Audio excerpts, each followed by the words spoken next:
সিলেট নগরীর শাহজালাল উপশহরের বুরহানুদ্দিন আবাসিক এলাকায় নির্মাণাধীন আল কাইয়ুম জামে মসজিদের জন্য যুক্তরাজ্যের নর্দাম্পটনে আল জামাতুল মুসলিমিন অব বাংলাদেশ মসজিদে ফান্ড রেইজিং অনুষ্ঠানের আয়োজন করা হয়েছে।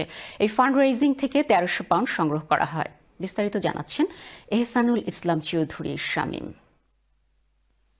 সিলেট নগরীর শাহজালাল উপশহরের বুরহানুদ্দিন আবাসিক এলাকায় নির্মাণাধীন আল কাইয়ুম জামে মসজিদের জন্য যুক্তরাজ্যের নর্দাম্পটনে এক ফান্ডরাইজিং অনুষ্ঠানের আয়োজন করা হয়েছিল।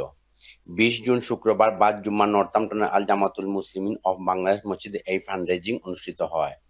আমরা ফান্ডরাইজিং করছি সিলেটের আল কাইয়ুম মসজিদ লাগি। মাশাআল্লাহ, আমরা অনেক পয়সা হয়েছে। দয়া করে আপনারা আর কেউ দিতে হইলে আমার চ্যানেলের শামীম ভাই লগে যোগাযোগ করলে বেশি হইব। আমরা হোয়াটসঅ্যাপ গ্রুপ ছাড়বো, দয়া করে আপনারা আরো সাহায্য করবা ইনশাআল্লাহ। উল্লেখ্য, ব্রিটিশ বাংলাদেশি তরুণ নাদিম উদ্দিনের উপার্জিত অর্থ দিয়ে এই মসজিদ নির্মাণের উদ্যোগ নেওয়া হয়।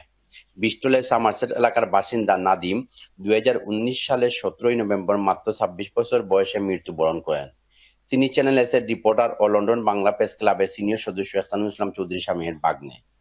তার রুহের মাগফিরাত কামনা ও সদগায়ে জারিয়া হিসেবে সিলেটের শাহজালাল উপশহরের এইচ ব্লকের ৪ নম্বর রোড সংলগ্ন বুরহানুদ্দিন আবাসিক এলাকায় মসজিদ নির্মাণের কাজ শুরু হয়। তবে নির্মাণ কাজ পূর্ণাঙ্গভাবে শেষ করতে আরও অর্থ সহায়তা প্রয়োজন। এই জন্য নর্দাম্পটনের প্রবাসী বাংলাদেশিদের সহায়তায় প্রায় ১৩০০ পাউন্ড ফান্ডরেজিং করা হয়েছে। আয়োজক সাংবাদিক এহসানুল ইসলাম চৌধুরী শামীম সংশ্লিষ্ট সবাইকে এই মহৎ উদ্যোগে শরিক হওয়ায় ধন্যবাদ ও কৃতজ্ঞতা জানান।